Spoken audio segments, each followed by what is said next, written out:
کہ آپ جو ہے نعرے کا جواب دیں، اور آپ سے پہلے دو چار حسب ثابت نعرے لگواؤں گا۔ آپ نے دایاں کا بیٹا بعد دو تین نعرے لگوا کے پھر میں اپنی بات شروع کرتا ہوں، اس کے بعد فوراً ختم بھی کرنا ہے۔ آپ مہربانی فرمائیں گے یہاں سے تصور لے کر تمام بچے جائیں گے، وافر مقدار میں بنایا ہوا ہے۔ آپ ذرا 2 منٹ کے لیے میری بات کو غور سے سن لیں، ہو سکتا ہے کہ کوئی بات آپ کے پلے پڑ جائے اور آپ کی زندگی میں کوئی بونچال آ جائے، تبدیلی آ جائے۔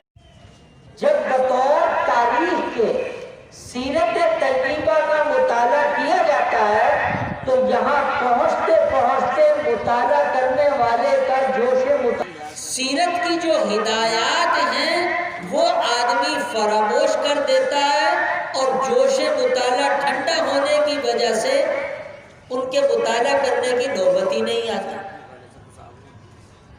تو سیرت طیبہ کا مطالعہ ایک ہے بطور تاکہ مطالعے کی ایک سمت یا ایک حیثیت یہ ہے کہ عصر حاضر میں موجودہ زمانے کے اندر جو حالات پیش آ رہے ہیں، میرے وطن میں جو حالات پیش آ رہے ہیں، پوری امت مسلمہ نبی کریم صلی اللہ علیہ وسلم کی سیرت طیبہ کے اندر میرے لیے کیا سبق ہے، اس اعتبار سے طور تاریخ کے کرنا اور ایک سیرت کا مطالعہ اس پہلو سے کرنا کہ میرے لیے اس کام میں سیرت کے اندر عملی پہلو کیا ہے، اور میں نے سیرت کے اس پہلو کو اپنی زندگی پر اپلائی کیسے کرنا۔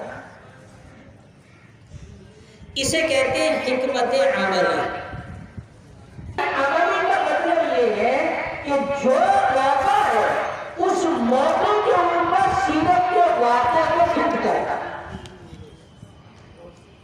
حضور صلی اللہ علیہ وسلم کی زندگی صرف حضور کے زمانے میں یہ نمونہ نہیں، نمونہ جب قیامت تک آنے والے انسانوں کے لیے حضور صلی اللہ علیہ وسلم کی سیرت طیبہ نمونہ ہے، تو میری تعلیمی پالیسی کے لیے بھی نمونہ ہے،